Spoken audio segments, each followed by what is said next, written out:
ఎండు మిరపలో ప్రధానంగా మనము మార్కెట్కి తీసుకెళ్ళిన తర్వాత మనకు మంచి ధర పలకాలంటే ఖచ్చితంగా కాయ నాణ్యత బాగుండాలి. కాయ నాణ్యత బాగుండాలంటే రైతు సోదరులు ఖచ్చితంగా గ్రేడింగ్ చేయాలి. దాని తర్వాత తాలుకాయను మచ్చకాయను సపరేట్గా గ్రేడింగ్ చేసుకోవాల్సి ఉంటుంది. నాణ్యమైన కాయను మనం పట్టి రావడం కోసంగా లింగాల గ్రామంలో తిరుపతి గారు కళ్ళాన్ని ఏ విధంగా ప్రిపేర్ చేశారు, ఏ విధంగా కాయ నాణ్యత కోసం కష్టపడుతున్నారు అనేది మనం తిరుపతి గారిని అడిగి తెలుసుకునే ప్రయత్నం చేద్దాము. తిరుపతి గారు నమస్కారం అండి. నమస్కారం సార్, ఇది ఇప్పుడు ఎండుమిరపలో ప్రధానంగా ఏంటి అంటే మార్కెట్లో మనం పండించడం ఒక ఎత్తు అయితే మార్కెట్కి సరుకు తీసుకెళ్ళిన తర్వాత మంచి ధర పలకడం అనేది ఒక ఎత్తు. ఇలాంటి సందర్భంలో మనకు మంచి ధర పలకాలంటే ఎలాంటి కాయలు మనము కోసుకోవాలి, కోసిన కాయలను కళ్ళంలో ఎలా ఆరబెట్టాలి, దాని తర్వాత కాయ గ్రేడింగ్ ఎలా చేసుకోవాలి, పట్టి కోసం మీరు పాటిస్తున్న విధానాలు ఏంటి, కాయ కోసేటప్పుడు ఎలాంటి కాయలు కోసుకోవాలి? పూర్తిగా పరిపక్వం చెందిన కాయలనే రెడ్ కలర్గా వచ్చినాకనే కాయ తెంపడం జరుగుతుంది. ఓకే. తర్వాత దాన్ని కళ్ళంలోకి తీసుకొచ్చుకొని ఆరబెట్టుకొని ఒక 5 days 6 days తర్వాత కాయ అనేది కొంచెం దగ్గరికి వస్తుంది. ఆ టైంలో ఒక పాయ లెక్కలా చేసుకొని ఒక రోలర్ లెక్కల ఒక మొద్దు కానీ ఒక తాటి మొద్దుతోనైనా కానీ ఆ కాయల మీద తీసుకెళ్తే అది కొంచెం పట్టిలాగా అవుతుంది. తర్వాత దాన్ని అయిపోయాక దాన్ని గ్రేడింగ్ చేసుకొని ఇండివిజువల్గా మచ్చకాయ మంచి తాలుగాయ మేలుగాయను వేరు చేసుకొని మార్కెట్లో తీసుకుపోతే తగినంత రేట్ పడుతుంది. ఓకే. ఇప్పుడు మీరు ఇప్పుడు ఈ మనకు తొక్కుతున్నారు కదండి, ఇది ఏంటండి, ఎలా తయారు చేస్తారు దీన్ని, ఏంటి ఇది ఐరన్ దా? ఇది ఐరన్. Okay okay. సో మీరు ఎక్కువగా పట్టి రావడం కోసమే చేస్తున్నారు ఇప్పుడు? పట్టి రావడం కోసమే. ఓకే. ఇప్పుడు మనకు కాయ కోసిన తర్వాత ఎన్ని రోజులు ఎండకు ఆరబెట్టుకోవాల్సి ఉంటుంది? అంటే ఇప్పుడు ఉన్న వాతావరణం ఇప్పుడు జనవరిలో వచ్చేసి మినిమం 20 days 25 days పడుతుంది. అదే మార్చి కల్లా వచ్చే వరకు మినిమం 10 days 15 daysలో ఆరిపోతుంది కాయ. ఎండలు ఎక్కువగా ఉంటుంది.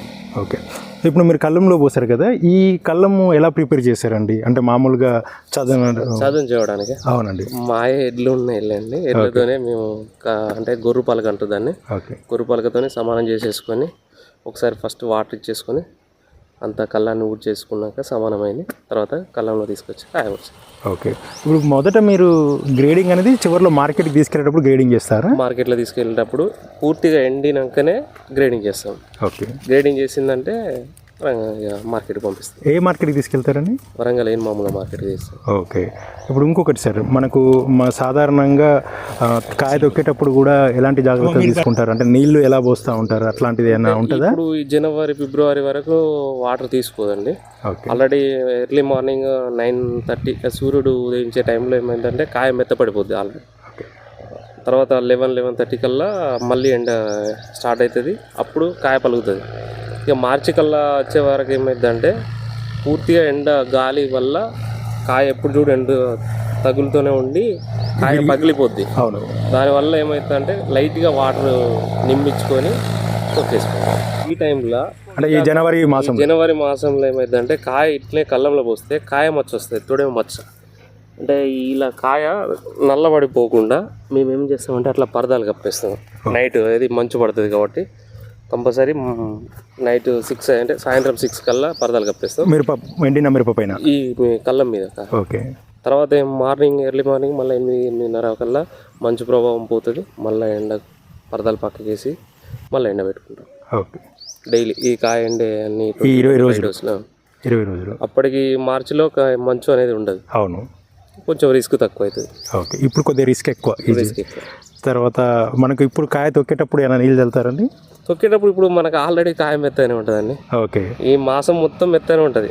ఓకే. నీళ్ళు చల్లే అవకాశం లేదు. కేవలం మార్చి ఏప్రిల్ మేలో మాత్రము నీళ్ళు చల్లుకోవాల్సిందే కంపల్సరీ. ఓకే.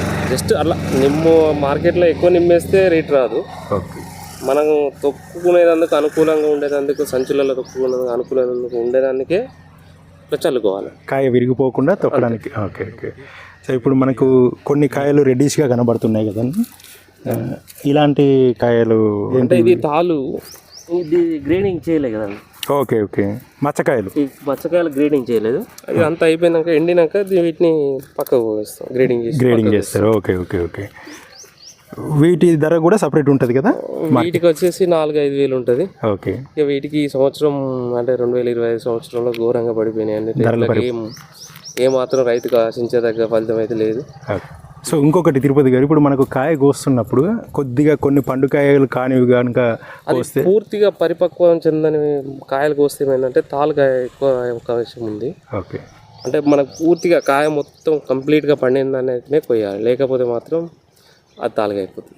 మీరు ఏ విధంగా ఈ కాయను ఆరబెడుతున్నారు, కల్లాన్ని ఏ విధంగా ప్రిపేర్ చేస్తున్నారు, మీరు కాయ గ్రేడింగ్లో అవలంబిస్తున్న విధానాలను, మీ అనుభవాలను కామెంట్లో సెండ్ చేయండి.